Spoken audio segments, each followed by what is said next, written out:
In today's world, the art of craft cocktails is evolving, blending creativity with sustainability. Follow us from the garden to the cocktail bar as mixologists and bartenders take us on a journey from the roots of nature to the heart of the glass. Sip of Paradise Garden started in January 2020. It was off the backs of me being in a national/global competition for Bombay Sapphire.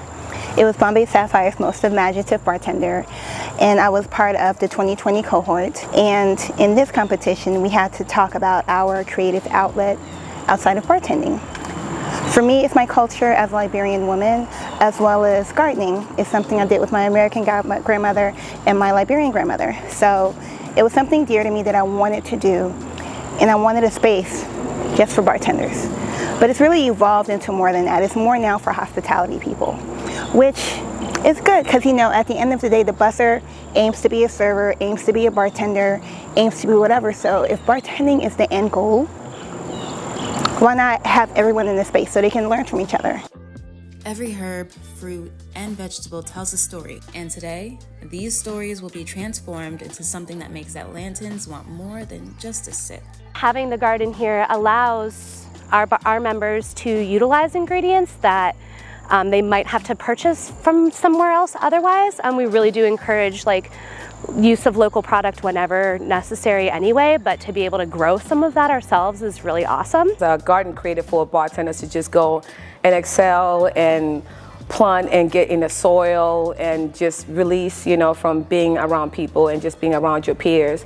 So occasionally I'm like, Key, what you got? What you got harvesting, And it could be tomatoes, it could be peaches, it could be fresh flowers, Everything that I can think of is at the garden in selective seasons, I still get emotional when I talk about how the competition was February 2020, but in March of 2020, we were all furloughed. Literally everybody in Atlanta got the same email from their restaurant, their bar manager, their whoever, saying due to the COVID-19, so, everybody you're off. For people of service that we're always engaging with people, that's like saying you can't have any friends anymore, So it became a space for us. I've always known I wanted it to be a members-only space. And the only real requirement is to have been a bartender or have worked in hospitality at some point in your life. So say if you were in college and you worked at Waffle House, come on in. Or if you worked at McDonald's, come on in because you know the stresses of being in hospitality and having to deal with people. Back at the bar is where the magic begins.